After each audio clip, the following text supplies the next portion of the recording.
सिंघाड़िया उत्थान महासभा की उत्तर प्रदेश इकाई ने सिंघाड़िया जाति के लोगों की विभिन्न समस्याओं को लेकर कलेक्ट्रेट पर धरना दिया। इस मौके पर मुख्यमंत्री को संबोधित एक ज्ञापन भी जिलाधिकारी द्वारा नामित अधिकारी अपर नगर मजिस्ट्रेट प्रीति सिंह को पेश किया गया, जिसमें कहा गया है कि सिंघाड़िया जाति के लोग तालाब पर सैकड़ों सालों से सिंघाड़ा पैदा करके जीविका चलाते आ रहे हैं। रेवेन्यू रिकॉर्ड में इनका नाम 1359 फसली पूर्व में है। कहा गया है कि सिंघाड़िया बरादरी का मूल पेशा तालाबों में सिंघाड़ा पैदा करना है, जो कि तालाब पर निर्भर है। इन लोगों ने सैकड़ों सालों से तालाब का वर्चस्व बनाए रखने में अहम भूमिका निभाई है। यह बरादरी सरकारी गजट में पिछड़ी जाति के रूप में 152 नंबर पर दर्ज है। इनकी जनसंख्या लगभग 12 लाख है। ज्ञापन में कहा गया है कि राजस्व अधिकारी द्वारा ये कहते हुए कि तालाब सरकारी संपत्ति है और 5 वर्ष का कब्जा दर्शाकर पूरी बरादरी के तालाबों को ग्राम सभा में इंदराज करके बेदखल किया जा रहा है, जिसके कारण सिंघाड़िया बरादरी का मूल पेशा खत्म हो रहा है। ये पूरी बरादरी सड़कों पर आ गई है और भुखमरी की कगार पर है, जो संविधान के अनुच्छेद 21 और अनुच्छेद 46 के खिलाफ है। प्रदर्शन एवं ज्ञापन के विषय में जानकारी देते हुए सिंघाड़िया जाति के लोगों ने वहाँ मौजूद पत्रकारों को बताया। जो आज हमारे तालाब थे बहुत पहले अंग्रेजों के ज़माने के तालाब थे, वो अब खारिज कर दिए गए हैं।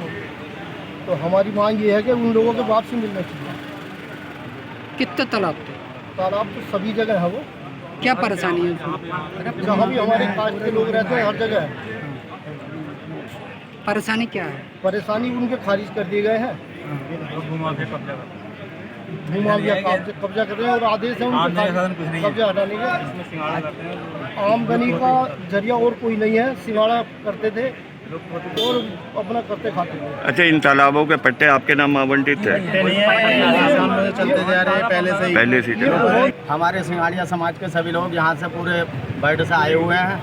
हम जाति से सिंघाड़िया हैं। सिंघाड़े होने का हमारा काम है। हमारे पास रोजी रोटी कमाने का कोई साधन नहीं है। यही हमारी एक रोजी रोटी कमाने का साधन है, जो हमसे ये तालाब छीन दिए जा रहे हैं। हम इसका बीड़ा लेकर के डीएम साहब के पास पहुँचे हैं कि हमारी सुनवाई हो, हमारे जो ये तालाब है हमको वापस दिए जाएँ। इनको निरस्त करने का कोई आदेश नहीं है। ये हमारे अंग्रेजों के ज़माने के हम पर बुजुर्गों से चले आ रहे हैं।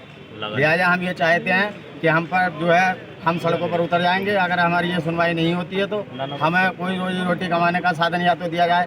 सिंघाड़े होते हैं, हम सब्जी करते हैं और ये हम ये चाहते हैं कि अगर हमारी सुनवाई यहाँ नहीं हुई तो हम सीएम साहब तक भी अपनी एप्लीकेशन लेकर के पहुँचेंगे। जिन तालाबों के जरिए आपकी रोजी रोटी चल रही है, इन पर कौन कब्जा करना चाहता है? सरकार। जी, सरकार हमसे ये कह करके वापस लेती है कि हमने आपको पट्टे पर दिए गए हैं, जबकि हमें ये पट्टे पर नहीं मिले। हमारे ये अंग्रेजों के ज़माने से हमारे पास बरकरार हम लगान जमा कर रहे हैं। हम लोग सब लगान जमा करते हैं। ये पूरे वाइड के हमारी सिंघाड़िया जाति से मतलब सभी लोगों को निरस्त किया जा रहा है।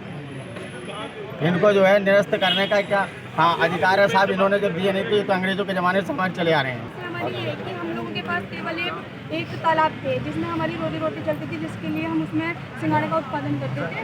लेकिन सरकार उसी चीज़ को हमसे छीन रही है कि ये सरकारी चीज़ है, पट्टे पे दी गई है। लेकिन अभी तक भी सरकार से जो हमने ये बोला था कि यदि सरकारी चीज़ है तो आप उस चीज़ को साबित करो। हमारे इस कारण 30 साल भी 20 साल भी मुकदमे चले हैं, लेकिन कोई भी मुकदमे में ये निकल के नहीं आया कि ये सरकारी भूमि है, ना ही ये निकल गया कि ये पट्टे पे दी गई है। यदि कुछ चीज़ पट्टे पे दी जाती है तो उसकी कुछ अवधि होती है, कुछ समय होता है, जैसे कि 5 साल के लिए, 10 साल के लिए। लेकिन अभी तक इतने सालों में ये चीज़ साबित नहीं हो पाई एक पट्टे की है। तो अब हम लोगों की जब ये चीज़ साबित हो पाई पट्टे की है, हम लोग अंग्रेजों के टाइम के हैं, क्योंकि सरकार की जो बनी है नेहरू की, वो आज़ादी के बाद बनी है। लेकिन हम लोगों के पास तो ये अंग्रेजों के टाइम की भूमि चली आ रही है, तो इस चीज़ को सरकार कैसे कह सकती है?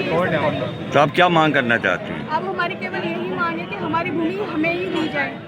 इस चीज़ को सरकार घोषित ना करी जाए, हमारी भूमि है हमें वापसी दी जाए। यदि सरकार हमसे हमारी भूमि ले लेगी तो फिर हम अपने किस्मत कर खाएंगे। हमारा तो और गुजारा बसर करने की दूसरी चीज नहीं है। इस दौरान प्रदेश अध्यक्ष सोमपाल सिंह, प्रधान प्रदेश महासचिव मनोज कुमार गौतम, एडवोकेट काजल, सोनम, कपिल, ललित, रमेश, राजकुमार, दिनेश, उमेश, किरण, आशा, उषा एवं अशोक सहित भारी संख्या में सिंघाड़िया बरादरी के लोग मौजूद रहे।